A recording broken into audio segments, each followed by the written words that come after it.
Hello, everyone, and welcome to this week's conference. This week, we will be discussing tips as well as Z codes. My name is Professor Bennett, and I will be your facilitator for this session. So, just a quick recap, just make sure you continue to manage your time. It's really important that you kind of read your chapters so that you are aware of all of the rules that kind of go with the coding.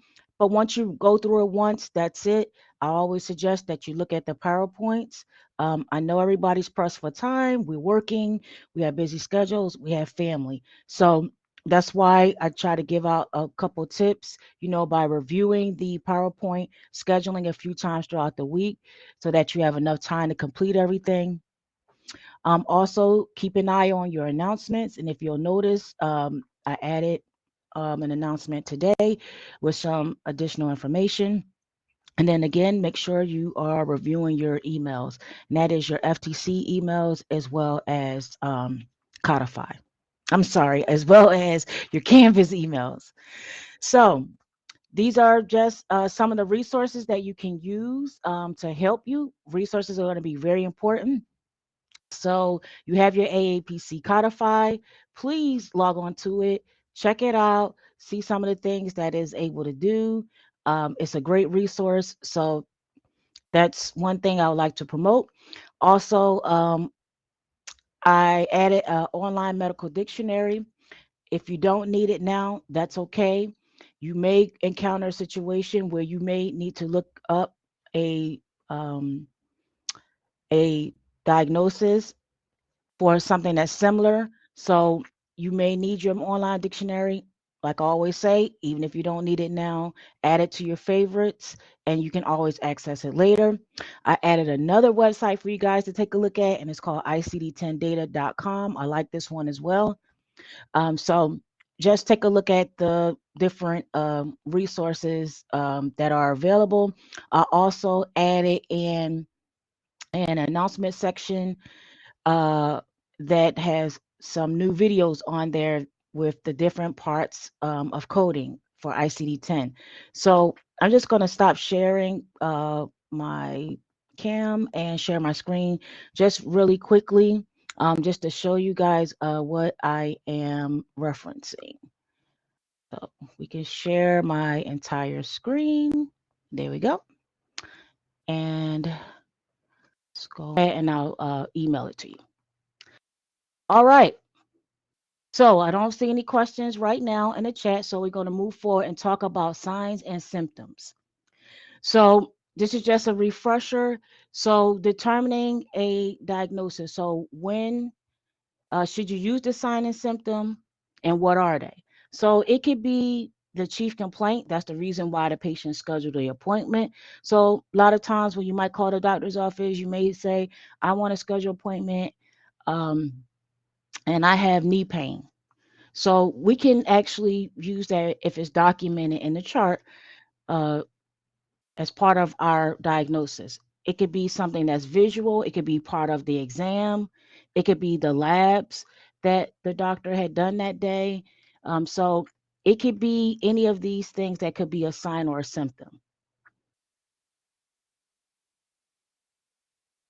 So here's some examples. So a symptom is something that is subjective. So it has evidence of a disease or condition and is usually reported by the patient. So normally something like pain, fatigue, anxiety, nausea. So this is something that the patient is telling you, but you don't know because you can't confirm it. You're just going by what the patient say. So that's why they say it's subjective. Something that is objective means you got evidence of it. We could take the patient's temperature and know that they have a fever.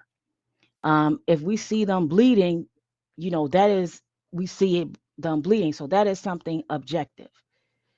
So that's kind of the difference between the sign and the symptom. So something that's abnormal finding.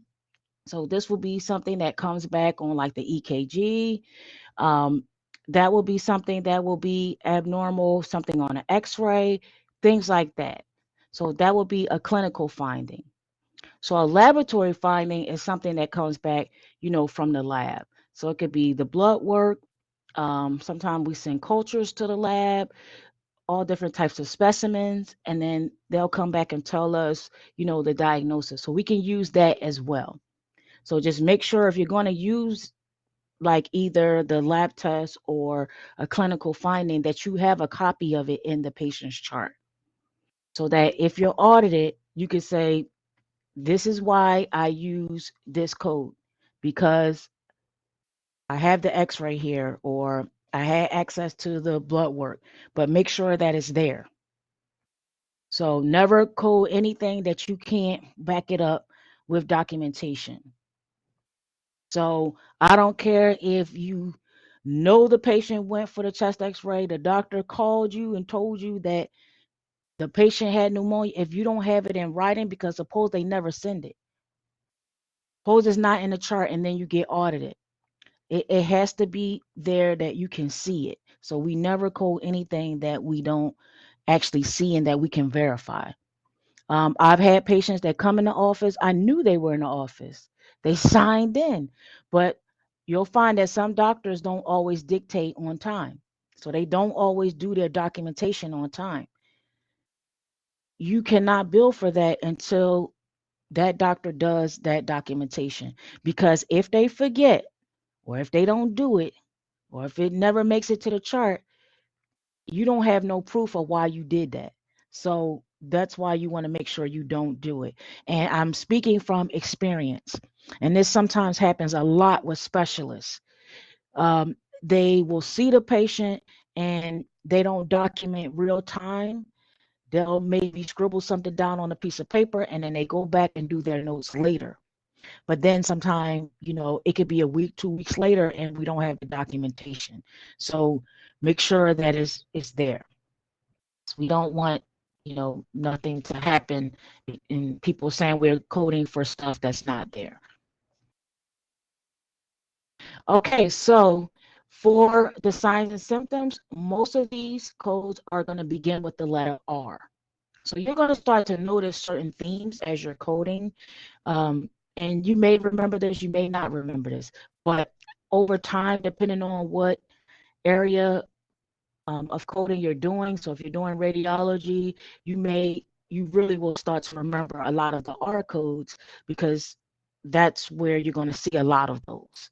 So inside of like radiology, because people get, x-rays for all different kind of things, but, it may not necessarily turn into, another diagnosis than other than what they were sent for the study for.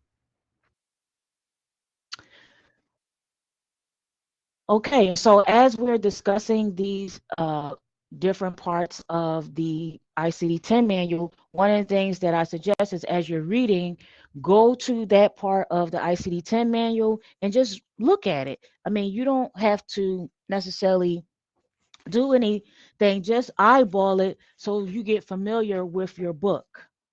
So all of you guys, well, not all of you, so it depends on when you started. If you started this year 2024 you will have a 2024 book, but if you started last year you will have a 2023, and that's okay. You're okay if you have a 2023. um, Even if you're going to take your exam this year, they normally don't change the actual exam and update it with the new codes until like May or June. So they normally don't update them right away, because remember CPT comes out in January, even though ICD-10 for 2024 actually came out October 1st of 2023. Now, why they can't be on the same schedule, I don't know. I wish they were, but it's always been that way. So just make sure that you're taking your book and you're actually looking at it. So I have mine is like a red color, and it's the ICD-10 AAPC book 2024. So what you can do is just go to the R section, which is in the green area of your ICD-10 book. And then at that very beginning, you'll see the different guidelines and things about what they have to say about that section of the ICD-10. And it's only one page. And you probably may have read it also inside of your ebook because some of the same information is there as well. You can make minimal notes in your coding manuals, just don't overdo it because sometimes when you take the exam, they do check your books. And if it's too much, um, they won't allow you to use those books. So just, keep it to a minimum. Like I would like make a little note in my book, but I just wouldn't do it like on every other page and all of that. No, that's when they're going to say something.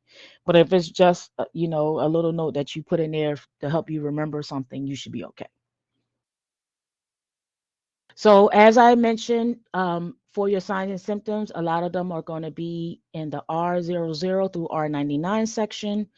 Um, so, this is a kind of like a good heads up to know if you are in the right section to start to choose the correct code.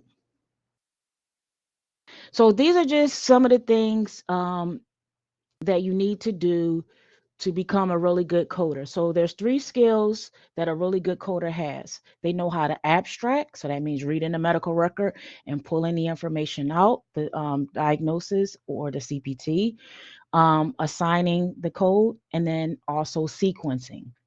Now, they don't get you a lot on sequencing, but it is very important because certain codes cannot be sequenced first. So that's where your book is going to come in at. So kind of make sure you understand that section. That's the one area that people get burned on sometimes. And sometimes when you're submitting claims to the insurance company, they will sometimes only look at the first few codes and that's it. But if you put a code that shouldn't be in the first position, they'll deny the whole claim. So that's why the sequencing becomes important. So when you're abstracting the diagnoses, if it's outpatient, we want to not code signs or symptoms that are not a part of the disease process when the diagnosis has been established. So, what they're saying is if we know this patient has pneumonia, but they came in and they had chest pain, um, we're not going to code that chest pain. We're only going to code the pneumonia because the chest pain is part of having pneumonia. So you don't want to code anything that's a part of the actual disease process. We don't want to code anything that's uncertain. Doctors are known for this. They'll write rule out pneumonia. But that's all they have. They don't write anything else. So that's when you have to look at the signs and symptoms if they just rule out pneumonia. So that's something that's uncertain, so we can't use that. Do code presenting signs and symptoms. So, like I said, the chest pain, we can use that. So, even though he suspects pneumonia, he might hear it in a patient's chest. They ever write rule out, don't do that. We code what we actually have. Do not code for conditions that have already been resolved or has nothing to do with the reason why they came in. Especially with the new EHRs, it will pull forward diagnoses that that patient had in the past. So make sure that when you're assigning your code, that is only to do with the visit for today. So if they had knee pain before, but it's been resolved, or they're not coming in for knee pain today, they talk nothing about it. Don't add that in to your diagnoses. Only what they're actually coming in for today. So just be careful when you're in the real world because a lot of these EHRs, electronic health records, will pull diagnoses from previous visit, and it's a way to speed up and save time on documentation and things like that. So just make sure that that's not the case. Only what was done that day, only what the doctor talked about that day. So some of the other things you want to look at is the patient's age or gender. Also looking at the chief complaint or the reason why that patient came in. Some doctors are really good at documenting, some are not. So that's why you may have to go back to the chief complaint because they didn't do a good job of documenting. We want to know whether it's inpatient or outpatient, and you'll know this based off of most of the time at the top of the chart. It'll let you know what type of visit it is, where the patient is. We can look at what symptoms and signs were described. Does the physician provide a definitive diagnosis? And does the physician provide a diagnosis that is uncertain? So we already talked about uncertain, so we already know we're not going to use those. Really, you're not going to ever use those. So you'll just default back to, the signs and symptoms. So also, if the sign or symptom, if it is a part of the definitive diagnosis, we know we're not going to code that. Um, if things are unrelated and they're not documented, we're not going to code those. We also can look at laterality. Sometimes that can affect the code. What normally gets students and coders, because I've been doing this for over 20 years, is they miss the details.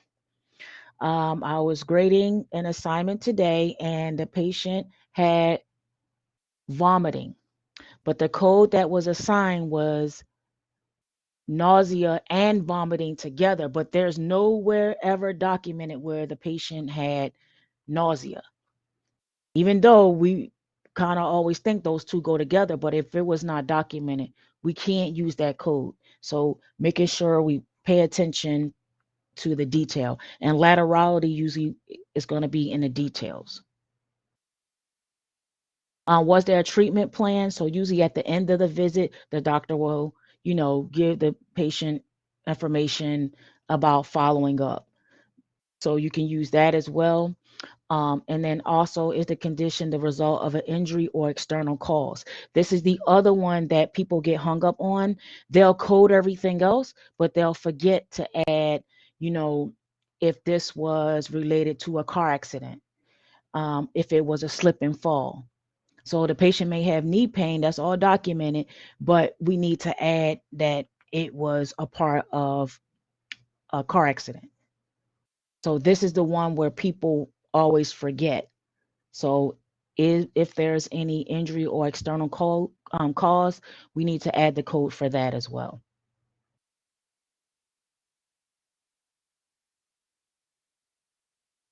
And so we already talked about if don't code anything that's not a part of um, the disease process.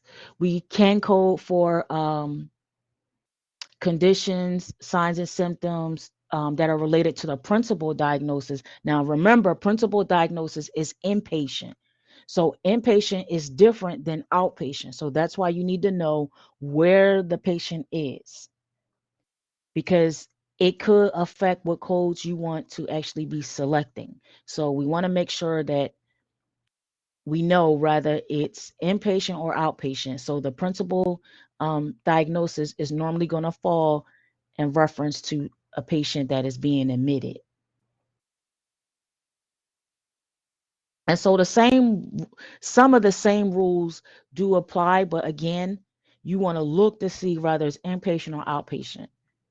So in this case, if you're abstracting inpatient diagnoses, do code for uncertain diagnoses if a definitive diagnosis is not available at the time of discharge. But normally, by the time the patient discharges, you should have a definitive diagnosis. But there are times where you may not. So you just have to remember some of these rules. And so, in order to find your codes, we always going to start in the index and we're going to find the main term. So, a lot of times students will say, well, what is the main term? It can be any the anatomical site, subterms, any cross references, any non essential modifiers. Um, there could be multiple coding paths to get to the code that you're actually looking for. And then also if there's any specialized indexes that are in your index in the back. So I'm sorry, in the front. So it could be set up in a multiple different ways, but most of the time you can find it by the anatomical site. And as you get into more complex coding, this is where you're going to need that medical dictionary. So one of them is like heel spurs. If you look in your index, you're not going to find it. You actually have to use a medical dictionary and find the medical term for heel spurs. So that's an example of when you would need that medical dictionary. So we always want to make sure we verify in the tabular list. And the reason why we always verify, because that's the location where you're going to find everything you need to know about that code. The index is just going to give you the location of where you need to look. So any rules that apply, you might find information about code also. You'll find that in the tabular list. Any of your symbols at the bottom of the page, that's going to be in your tabular list. So try not to get into the habit of coding from the index, because eventually you will get burned. So don't do that. Get in the habit of going to the tabular list, verifying your code, making sure that it is correct, making sure that there's not other information that needs to be added. I'll tell you another area that students get wrong. If you code from the index, if it needs an additional digit, you're going to miss it. See, because if you go to the tabular list, it's going to have a red dot, or it's going to have something to tell you that you need some more information. You need some more codes before you actually assign it. Many students get this wrong because they don't code to the highest level. So make sure that when you're assigning the code, you're going to the tabular list, and then it's going to let you know if you need a fifth, a sixth, or a seventh digit, but it's not going to tell you that in the index.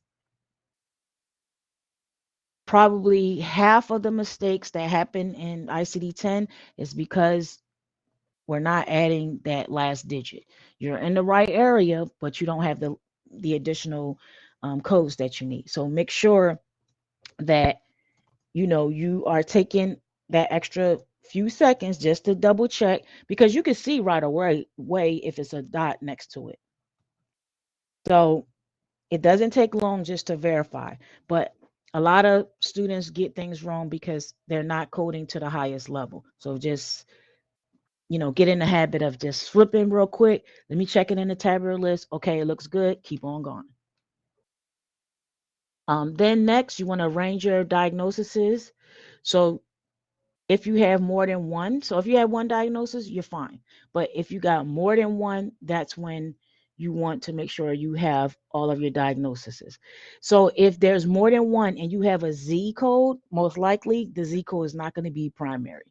Most likely. There's a few scenarios where it might be, but most likely if it's a Z code and there's another diagnosis that you can find for that visit, you probably have another code that you need to have with it, and it needs to go first.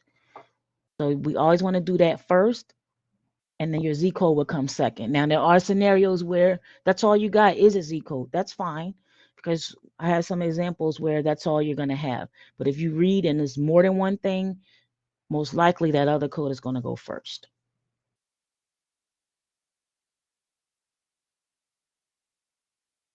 So where you're going to find this code also, code first, rather it's acute or chronic, these are things that are going to be in the tabular list. They will not be in the index. Every now and then you will find maybe code also or C also in the index, but you'll find it more so in the tabular list.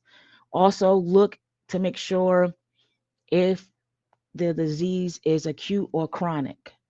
That's another area that people miss, because again, that's the detail. If you miss the detail, that's going to make it wrong. So if they don't identify whether it's acute or chronic, use the acute, because most likely that's what it's going to be, unless you have evidence that it's chronic. Um, but reading the documentation is going to help you not miss that one, because that's the other one that people miss, is the acute and chronic, and then also the code first or the use additional code.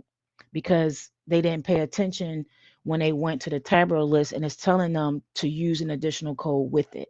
So just pay attention to that area as well. So before you code any new section that you haven't done before, you want to make sure you go to the beginning of that section and look at the guidelines. So for example, with the Z codes, you can go right into your ICD-10 and, look at the guidelines for that section. Now, you don't have to do this every single time. No, only while you're learning. So once you went through the learning process, you don't have to read it every time you go and assign a code. It's only if you have more questions, you need clarification, then you'll go to the guidelines. But if you read it thoroughly the first time and you understand it, hey, you got it. Move on. You don't have to keep doing it. But sometimes people are not even reading it for the first time. And so that's why they make these mistakes and don't realize that they need to add an additional code or whatever it is for that section, because that's going to tell you how to code that section. So Z codes can indicate the reason for the encounter, so why the patient is even coming in.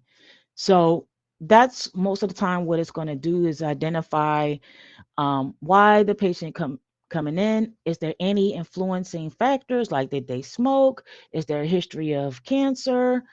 Things like that.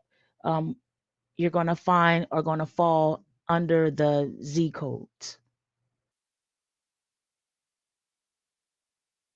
Also, you'll find here if it's related to any type of injury. So, like I mentioned, the car accident, the falling. They have it's a lot of codes for all different kind of things. So, if patient falls from a bicycle, they fall from a tree. So, it's down to that detail level. So, um, when you encounter things like that, then you know you need to add the Z code.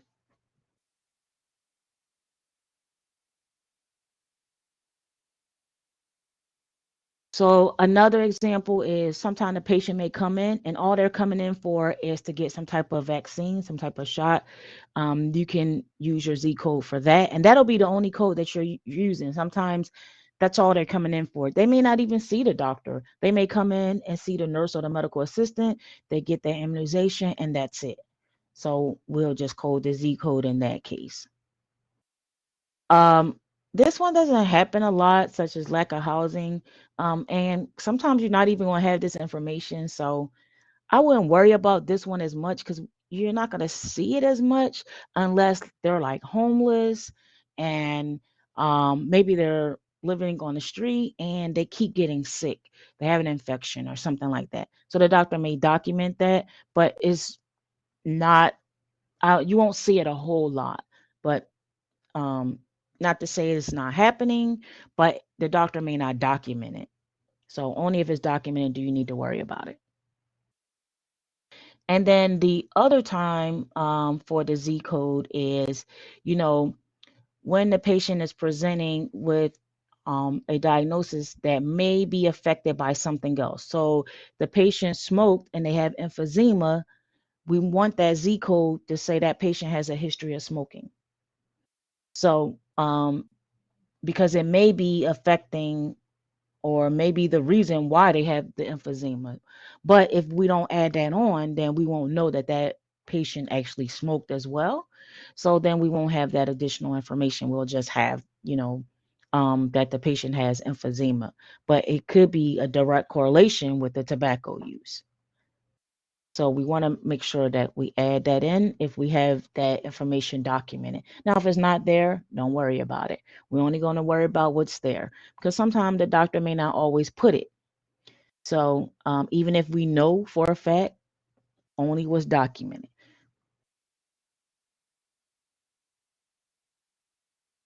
So I have one example here where this patient came in for a screening for tuberculosis. So in this case, since they only came in for the screening and that was it, that's all we see in this example. That's all we wrote for. We're just going to code exactly what we see, screening for tuberculosis.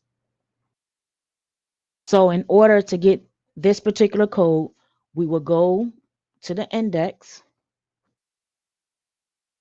we'll go to screening, and then we'll go to tuberculosis and respiratory. And so once we did that, we should have come up with the Z11.1. And so I want to show you right now another